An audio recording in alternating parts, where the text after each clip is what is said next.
The stagecoach was gone. Just a puff of dust on the horizon, like a dying breath. Rebecca Morgan stood alone on the empty road, her teacher's dress no match for the Dakota wind.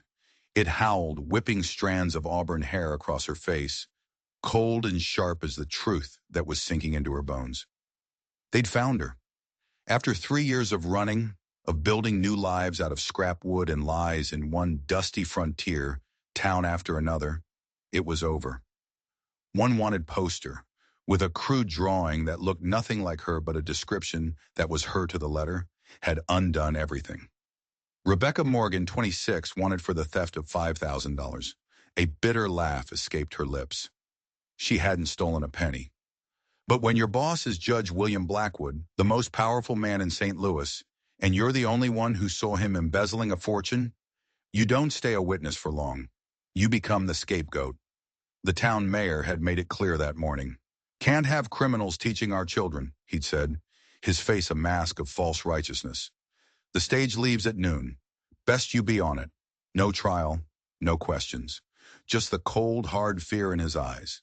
Fear of the bounty hunters who had ridden into his town. Fear of Judge Blackwood. But Rebecca was smarter than they gave her credit for. She'd seen them at the last stop. Two grim-faced men scanning the passengers. She knew they were waiting for her. So when the stagecoach stopped to fix a busted wheel, she'd seen her chance. One moment of confusion was all she needed. She'd slipped out, melting into the tall prairie grass like a ghost. Better to face the wilderness alone than Judge Blackwood's idea of justice. Now the late September sun bled across the sky, casting long, skeletal shadows. To the east was the trail, a 2-day walk to the next town. To the west, a line of trees promised water. To the south, a thin plume of smoke curled into the air. A homestead maybe, a chance, or a trap. Panic, cold and sharp, rose in her chest. She pushed it down. Water first, then shelter. One foot in front of the other. Her wealthy Philadelphia family had warned her she'd die out here. Her father had almost seemed to hope for it. "You'll die of dysentery or an Indian arrow," he'd sneered. She wouldn't give him the satisfaction. The sky was turning a bruised purple as the first raindrops fell. The homestead was too far, the trail too open. The creek was her only option.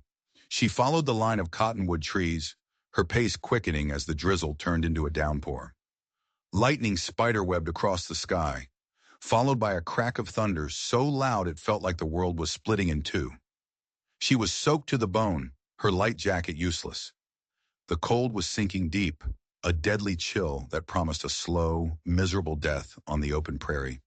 Then through the curtain of rain, she saw it, a dark shape, angular and unnatural. A cabin. It was old, sagging, the door hanging off a single rusted hinge. But it was 4 walls and a roof. It was shelter. She pushed the door open, her hand on the small knife in her satchel, half expecting a bear or a mountain lion. The inside was just dust and cobwebs. A stone fireplace stood in the corner, a dark, gaping mouth. The roof leaked, but a small section near the hearth was mostly dry. Rebecca sank to the floor, teeth chattering, the cold a living thing inside her. She wouldn't survive the night without a fire. She broke apart the remains of a wooden chair for kindling. Matches? She had no matches. A stupid, fatal oversight. She'd seen trappers use a knife and flint, but she had no flint. She searched the cabin and found a piece of quartz near the fireplace. For nearly an hour she struck the stone with her knife, her hands growing raw and bloody. Nothing. Frustration and despair washed over her. Just as she was about to give up, a tiny, miraculous spark flew from the stone. It landed on the tinder, a blank page torn from the book of poetry her mother had given her, her last link to a life that was gone forever. She bent close, nursing the ember with gentle breaths, coaxing it, praying to it. A tiny flame flickered to life. Relief, so powerful it was dizzying, washed over her as she fed the fire, watching it grow. She stripped off her wet clothes, hanging them to dry, and pulled on the spare dress from her satchel. As warmth seeped back into her limbs, the terror returned. The bounty hunters weren't stupid. They'd figure out she'd left the stagecoach. They'd double back. How long until they found this cabin? A day? 2? The storm raged outside, wind screaming through the cracks in the walls. A wolf howled in the distance, a lonely, hungry sound. "I won't die here," she whispered, the words of fierce promise to herself. Thunder cracked directly overhead, and in the blinding flash of lightning that followed, she saw him, a silhouette in the doorway, tall, broad, and perfectly still against the raging storm. Her scream died in her throat. A deep voice, calm and commanding, cut through the howl of the wind.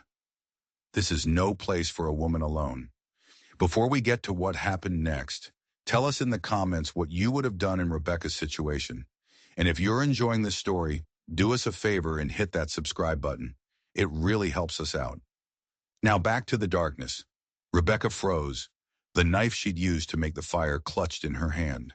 The man stepped inside, water streaming from a deerskin jacket. The firelight flickered across his face. Strong cheekbones, copper skin, and long black hair tied back with a leather cord. He was Native American, Lakota by the look of him. "The creek rises fast in these storms," he said, his English perfect, though accented. "By morning this cabin will be gone." "Stay back," she warned, her voice trembling despite her best efforts. The man held up his hands, showing they were empty.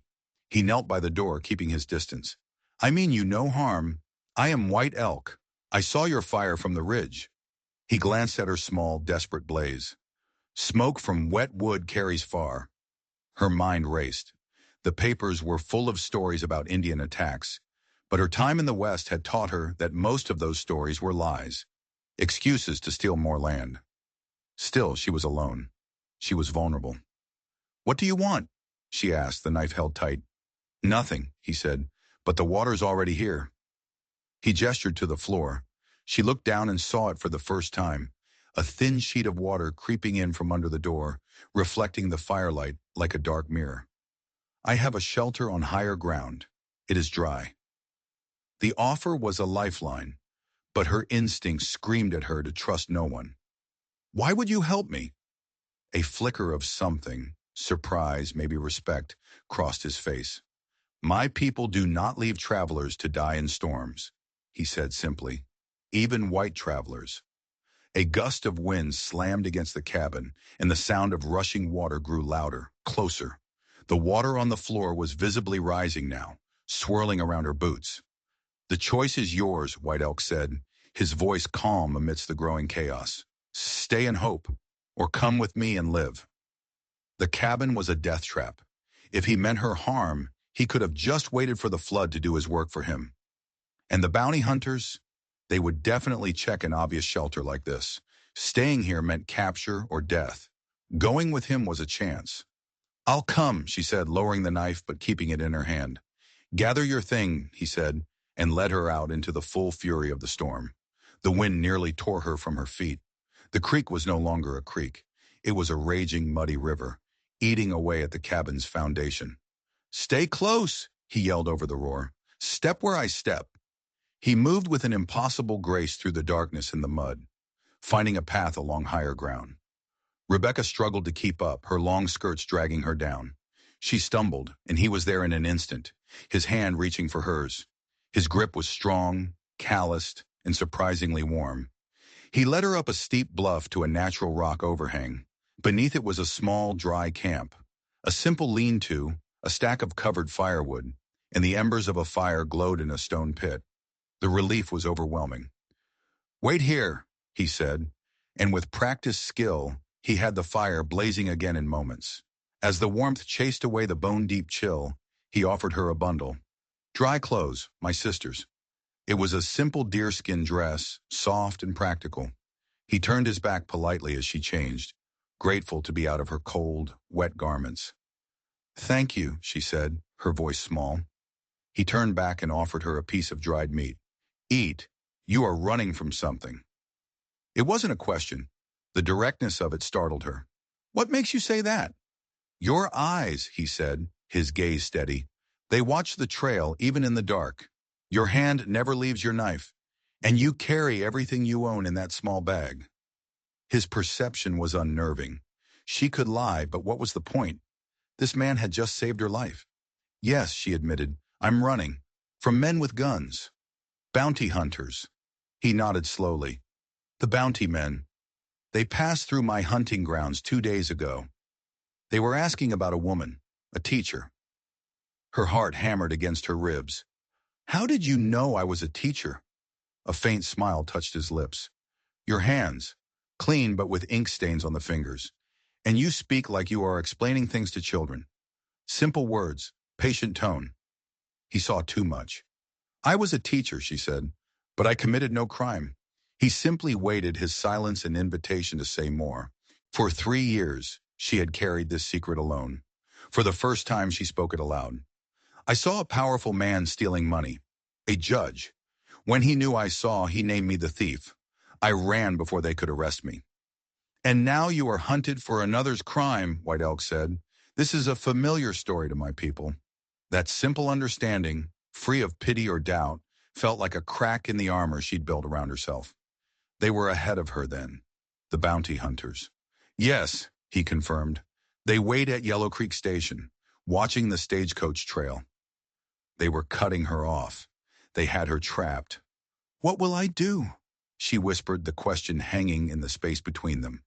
The white man's reach is long, White Elk agreed, but there are places they do not go, trails they do not know. She looked at him, a spark of hope igniting in the darkness. Are you offering to help me? Dawn will show the path forward, he said, his voice a low rumble like distant thunder. Sleep now. I will keep watch. He moved to the edge of the overhang, a silent guardian silhouetted against the dying storm. For the first time in 3 years, someone else knew her secret. For the first time in 3 years, she wasn't completely alone. And as she drifted off to sleep, she realized that might be the most dangerous thing of all. Dawn broke, washing the world clean. Rebecca woke to the sight of the valley below. The creek had retreated, but the trapper's cabin was gone. Just splintered wood scattered like bones along the muddy bank. I'd be dead if you hadn't found me, she said, the words catching in her throat. White Elk simply nodded, whittling a small piece of wood with a sharp knife. The storm spirits are not always kind. What now? She asked, her voice tight with anxiety. Where can I go? 3 days' journey north, he said, not looking up from his work. A hidden place where my people gather to hunt. The bounty men will not find you there. The offer was staggering. Travel alone, and she'd be caught within days. But to follow a stranger into the heart of Lakota territory, it was a risk she couldn't properly measure. As if reading her mind, he added, You would not be the first white person to find shelter with us. He finally looked up, his gaze direct and piercing. But the journey will be hard. Your dress will mark you as clearly as a shout. He was right.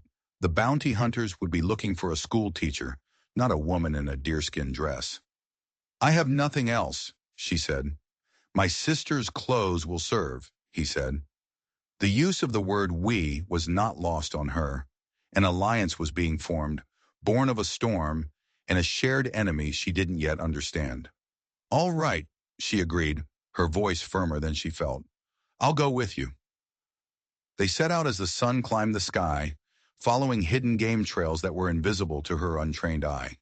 He moved through the world as if he were part of it, a seamless extension of the rocks and trees. As they walked, he told her of the camp, a safe valley, protected by high bluffs, a place of his people for generations. Around midday, they stopped at a spring. As Rebecca drank, White Elk went suddenly still, his head cocked, listening. What is it? She whispered. Horses, he said, his voice low. Coming this way. Her blood ran cold. He pulled her into a thicket of brush, his hand on her arm a silent command to be still. Moments later, 3 riders appeared. 2 of them were the bounty hunters from the stagecoach stop. The third was a tracker, his face a road map of hard miles. Trail's clear as day, one of the bounty hunters said, dismounting. Led right to that cabin. The tracker knelt by the spring. Someone was here, he announced. Small boots, woman size. He scanned the ground. And someone else, moccasins. The first bounty hunter spat on the ground. Damn it! Some Lakota buck got to her first. The tracker shook his head, his eyes narrowed. No, the tracks are side by side. She's not being dragged. Looks like she's going with him. Willingly. Consorting with a savage. the second hunter sneered. Judge Blackwood is going to love that. He said to bring her in, but he also said accidents happen. This might just be the accident we need. A chill that had nothing to do with the weather snaked down Rebecca's spine. They weren't just taking her back for a trial. They had other orders. Trail's fresh, the tracker said, pointing directly in the direction they had been heading. We follow it. We find them both. The men remounted and rode on. As the sound of their horses faded, White Elk turned to her, his face grim. They follow our path. I'm so sorry, she whispered, guilt a bitter taste in her mouth. I've led them to you. You did not ask them to hunt you, he said.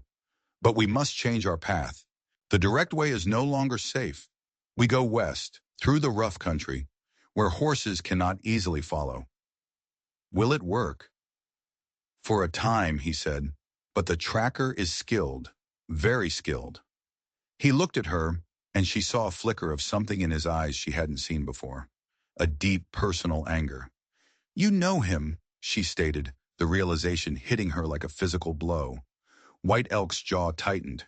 His name is Chayton. He once called me brother. The twist was so sharp, it left her breathless. This wasn't just a chase. This was a family feud playing out across the vast, unforgiving prairie. Her life was hanging in the balance of a battle between two Lakota brothers, one who held to the old ways, and one who hunted his own people for the white man's coin. Come, White Elk said, his voice hard as stone. We have much ground to cover before nightfall. My brother does not give up easily. And as they plunged into the rugged western canyons, Rebecca knew she was no longer just a fugitive. She was a pawn in a much older, much deadlier game. The new path was brutal. They climbed steep hillsides and scrambled over loose rock, the kind of terrain horses would have to circle miles around. Rebecca's muscles screamed, but she didn't complain. She saw the grim determination in White Elk's face. This was more than escape. This was a chess match, and every step was a move against his brother. That night, they camped in a hidden canyon. As White Elk built a small, smokeless fire, he finally spoke of Chayton. We both went to the white man's school at Carlisle, he said, his voice low and bitter. They tried to beat the Lakota out of us, to kill the Indian and save the man. He stared into the flames. For me, it made me hold tighter to our ways. For Chayton, he saw their power. He believed their path was the only one left for our people. He chose their world, their money. And now he hunts you. He hunts a fugitive, White Elk corrected. That I am with you is a complication he did not expect. He looked at her, his eyes dark with a history she could only guess at. He is relentless. He will not stop. The next day was a blur of motion. They moved fast, stopping only for brief moments. Twice they saw the riders in the distance, tiny figures far below them, forced to take a longer route. They were gaining time, but the tension was a constant, thrumming wire. Late in the afternoon, they reached what looked like a dead end, a sheer rock face 50 feet high. Now what? Rebecca asked, her heart sinking. White Elk pointed to a crack in the cliff, a dark line barely visible. The hunter's path. It was a natural chimney in the rock, just wide enough to squeeze through. I'll go first, he said. Place your feet where I do. The stone will hold you. She followed him up, her back scraping against the rough rock, her fingers raw. She didn't dare look down. Halfway up, her foot slipped. For one terrifying second, she dangled, her arms screaming with the strain. Rebecca! White Elk's voice came from above, calm and steady. The ledge to your right. Find it with your foot. She did as he said, her boot finding a small hold. With a surge of adrenaline, she pushed herself up, finally scrambling onto the top of the plateau. They were safe. Below them, they could see the bounty hunters reaching the dead end, their frustration visible even from this height. They cannot reach us now, White Elk said. Tomorrow, we will be at the camp. The relief was so profound it made her weak. But as they made camp on the high plateau, another thought began to bother her. It was too easy. Chayton was supposed to be the best. Why had he let them get away so cleanly? He's not just following us, is he? She asked as they sat by the fire. White Elk looked at her, a flicker of surprise in his eyes. No, he admitted. He is not. He's hurting us, she realized, the words tasting like ash. He knows where you're going. He's pushing you toward the camp. White Elk nodded grimly. My brother is clever. He cannot attack me alone. But if he leads the white soldiers to a hidden Lakota camp, a camp with a white fugitive in it, he will have all the help he needs. The sanctuary wasn't a sanctuary at all. It was a trap. White Elk hadn't been leading her to safety. He'd been walking right into his brother's snare, and he'd brought her with him. The final day of their journey was silent and heavy with unspoken fear. They were no longer fleeing. They were racing the clock. When they finally saw the camp nestled in the valley below, it looked peaceful, unaware of the danger closing in. White Elk stopped at the edge of the trees. I must go first, he said. Speak to the elders. Announce our arrival. He left her alone, and for the first time a true, deep fear took hold. She was an outsider, a white woman who was about to bring the U.S. Army down on this entire community. White Elk returned with an older woman, her face a mask of stern disapproval. Her iron-gray braids and sharp, assessing eyes raked over Rebecca. This is Wichapi, my father's sister, White Elk said. She speaks for the women of the camp. My nephew says men hunt you, Wichapi said, her English crisp and cold. He says you bring trouble. I don't mean to, Rebecca said, her voice small. Intention does not stop bullets, the old woman retorted. She circled Rebecca like a wolf assessing prey. Those who seek sanctuary must contribute. What skills do you bring? Can you clean hides? Gather medicines? Or are you just another helpless white woman who will eat our food and bring us nothing but soldiers? The challenge was clear. Her life as a teacher, the skills she valued, meant nothing here. Here, survival was the only currency. I can learn, Rebecca said, lifting her chin. I'm not afraid of hard work. Wichapi let out a short, harsh laugh. We will see. The council will allow you to stay until the next full moon. In that time, you will prove your worth, or you will leave. She was led into the camp, the eyes of everyone on her, a mixture of curiosity and suspicion. She was given a place in Wichapi's lodge and put to work immediately. The days that followed were the hardest of her life. Her hands, accustomed to books and chalk, were soon blistered and raw from scraping hides. Her back ached from gathering firewood. Wichapi was a relentless teacher, offering no praise, only sharp corrections. But Rebecca didn't falter. She worked from before sunrise until after dark, driven by a desperate need to prove the old woman wrong. She learned. She toughened. Slowly something began to shift. The children, curious and bold, started to follow her. One evening, a little boy saw her looking at her book of poetry. He asked about the strange marks on the page. Using a stick in the dirt, she began to teach him his letters. Soon, a small group of children gathered every evening for her impromptu lessons. The mothers watched, intrigued. You teach differently than the mission school, one of them said. You do not hit them when they make a mistake. Learning should never involve fear, Rebecca said firmly. One evening, White Elk returned from a hunt. He had been gone for days. He watched her with the children, a quiet approval in his eyes. Later, he brought her a gift, sheets of paper and 2 pencils he'd gotten from the trading post near the reservation. You went to the reservation, she said, knowing it wasn't just for pencils. You were asking about the bounty hunters. He nodded. They are gone, headed south to Deadwood. What? How? A rare smile touched his lips. Perhaps a trapper was paid to say he saw a woman matching your description, boarding a stage. My brother is clever, but he believes white men are greedy and stupid. Sometimes he is right. He had bought them time. The immediate threat of the bounty hunters was gone. A wave of gratitude so strong it almost brought her to tears washed over her. But Chayton knows you're here, she said. He'll be back. With soldiers. I know, White Elk said, his smile vanishing, which is why we must prepare. He hesitated, his gaze intense. The council will meet soon to decide if you can stay permanently. They see you work hard. They see how the children learn from you. But some still fear what you will bring. What do you think? She asked, her voice barely a whisper. I think you have a spirit like a wild horse. Strong and not easily broken, he said.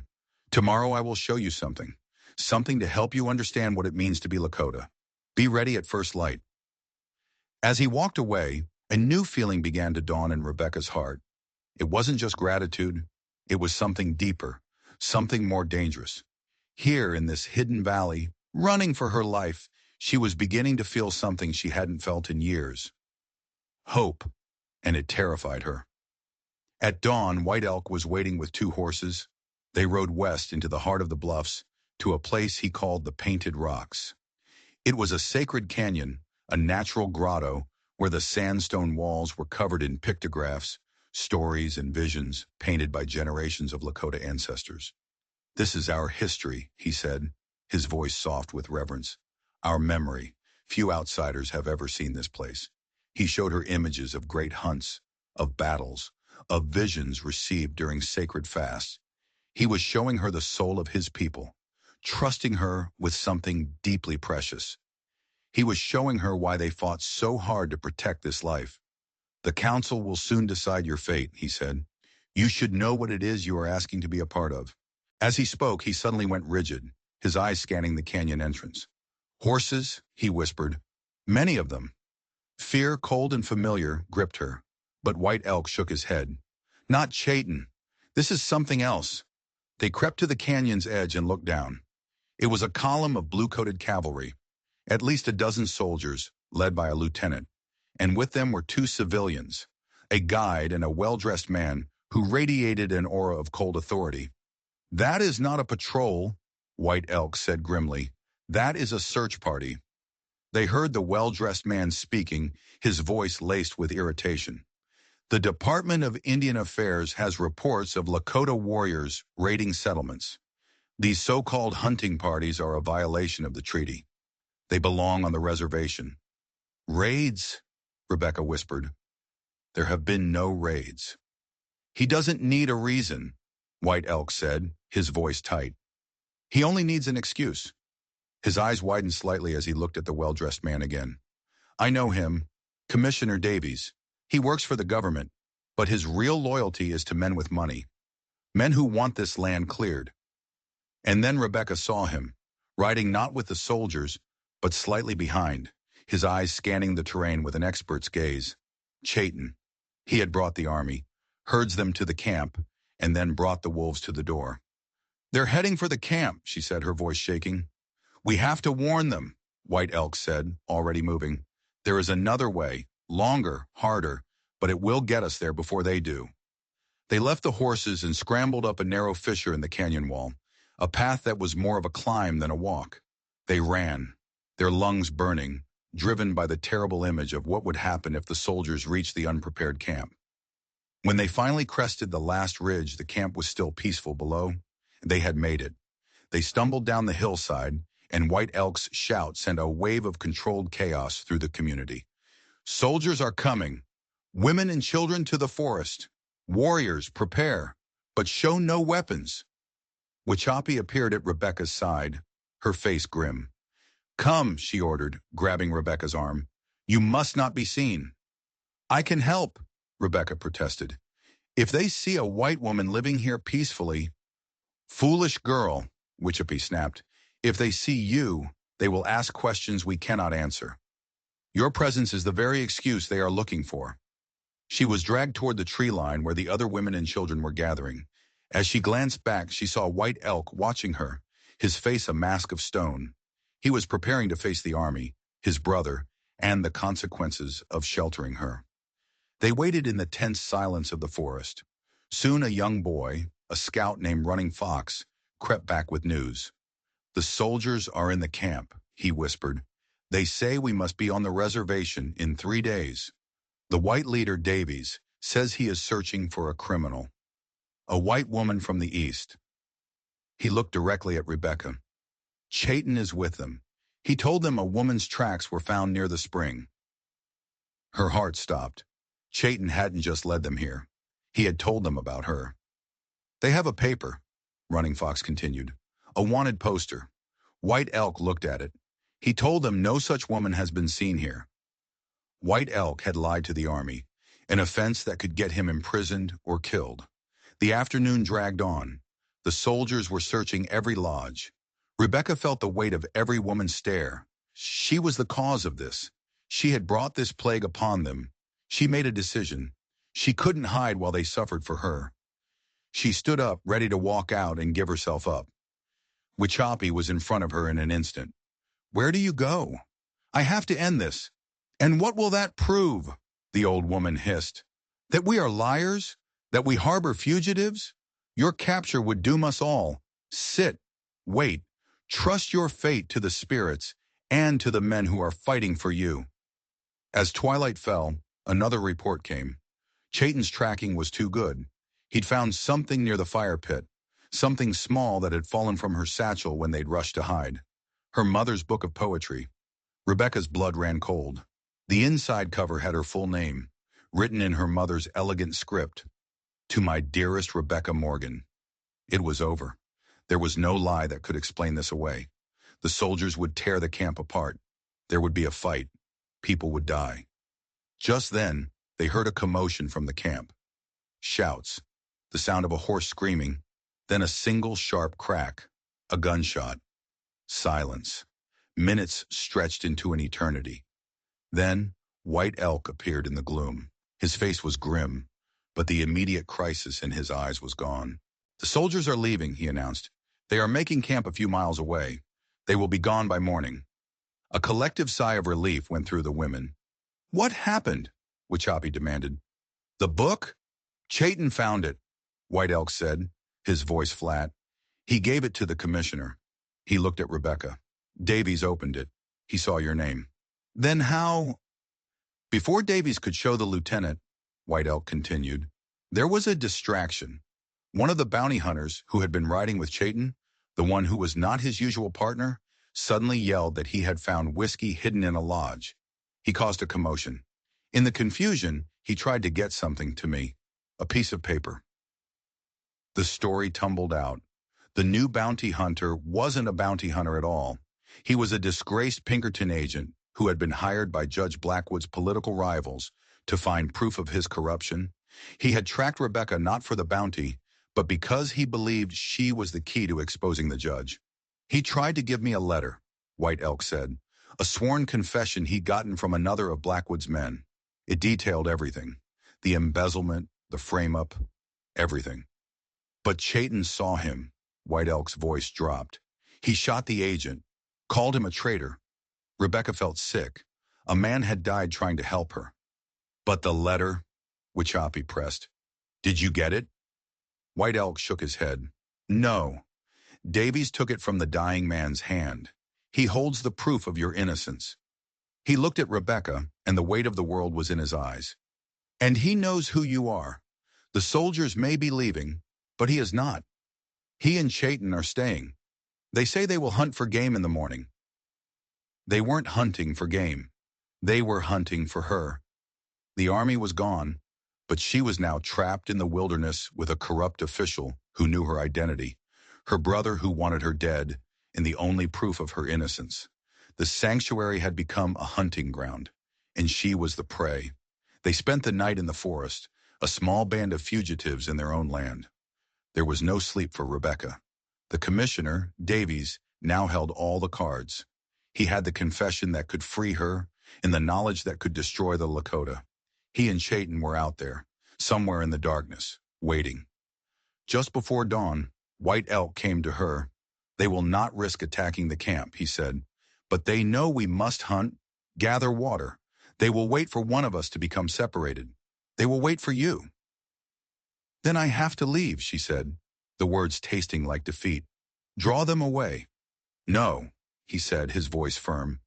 "You are one of us now. We do not abandon our own." He looked at her, his dark eyes searching her face. "The council met while you were hiding. They have decided you may stay, permanently." The words should have filled her with joy, but they were a death sentence. "How? Davies knows I'm here. He'll never stop." "Which is why we must give him a reason to," White Elk said. "Many Horses wishes to speak with you. He has a proposal." In the chief's lodge, the air was thick with the smoke of ceremony and grim purpose. "A white woman living among us is a threat," the old chief said, his voice a low rumble. "But a white woman who is family, that is a different matter.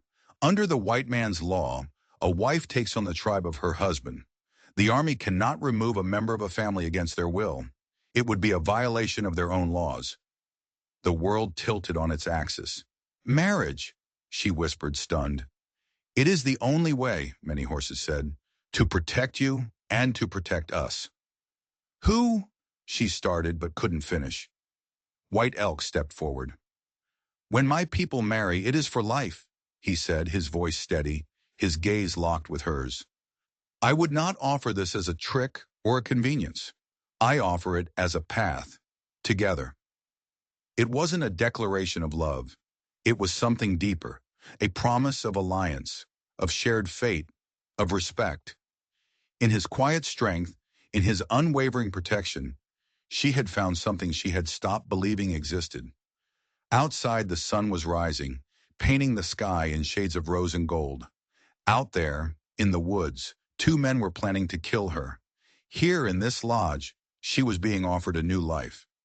Yes, she said, her voice clear and strong. I accept. The news spread through the camp like a morning breeze. There was no time for celebration. There was only time to prepare. The plan was bold, desperate, and it had to work. They did not hide. They did the opposite. The entire camp moved down to the creek, ostensibly for a ceremony to bless the new union. It was a public display, a statement. They were daring Davies and Chayton to make a move. Rebecca stood beside White Elk at the water's edge, dressed in a white deerskin dress which Choppy had given her. She could feel the eyes from the trees, the hidden rifle barrels. The tension was a living thing, a predator stalking the edges of the clearing. Many horses began the ceremony, his voice chanting in the ancient Lakota tongue. It was a call to the spirits, a blessing on the union. Then they appeared. Davies and Chayton stepped out of the woods, rifles held ready. This is very touching, Davies sneered. A little wedding, but it changes nothing. She is a wanted murderer, and you are harboring her.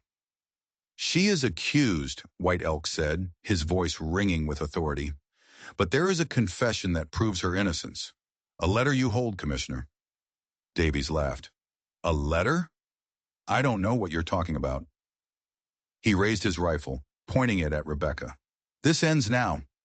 Brother, White Elk said, looking past Davies directly at Chayton. You chose the white man's path, but you are still Lakota.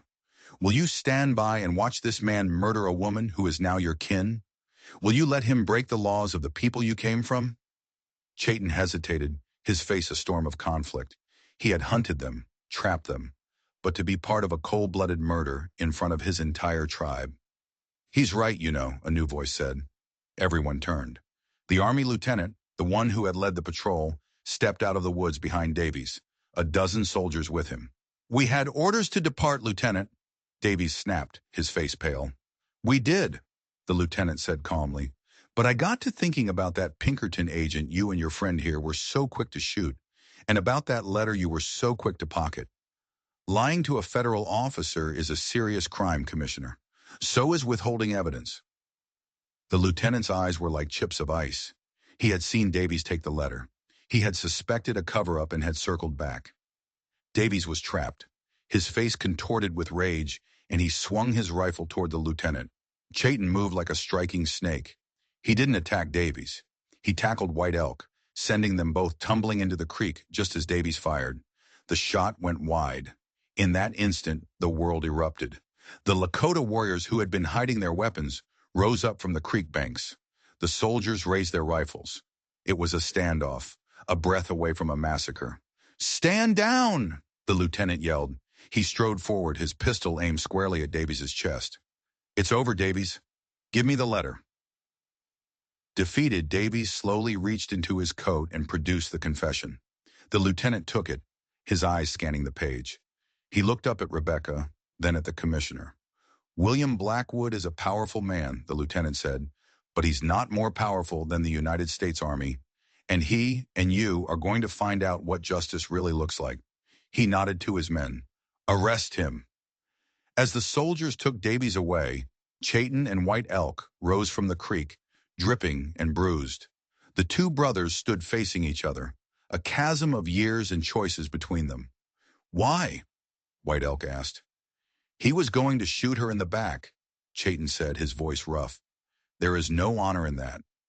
I chose my path, brother, but I have not forgotten everything our father taught us. He turned and walked away, disappearing into the wilderness, a man caught between two worlds, belonging to neither. The soldiers left, taking the corrupt commissioner with them. The letter, the proof of Rebecca's innocence, was on its way to Fort Robinson. The threat of Judge Blackwood was finally broken. The camp was quiet. The borrowed tension of the fight drained away, leaving behind a strange sense of peace. Rebecca stood by the creek, the ceremony unfinished. White Elk came to her side. "It's over," she whispered, hardly daring to believe it. "No," he said, taking her hand, his grip strong and sure. "It is just beginning." Many horses resumed his chant, his voice no longer a challenge, but a celebration. The bounty hunters were gone. The corrupt judge would face justice. Her past was a ghost, but it no longer had power over her. She looked at White Elk, at the faces of her new family reflected in the clear water of the creek. She had run from one life and found another she never could have imagined. A life of hardship, yes, but also of honor, of community, of love. Rebecca Morgan, the teacher, the fugitive, the survivor, had finally stopped running. She was home. If you enjoyed this story, you're in for a treat. There are two more incredible tales of survival and justice waiting for you right on your screen. Go ahead and click on one to keep the adventure going. And don't forget to hit like, subscribe, and ring that notification bell so you never miss a single story from our channel.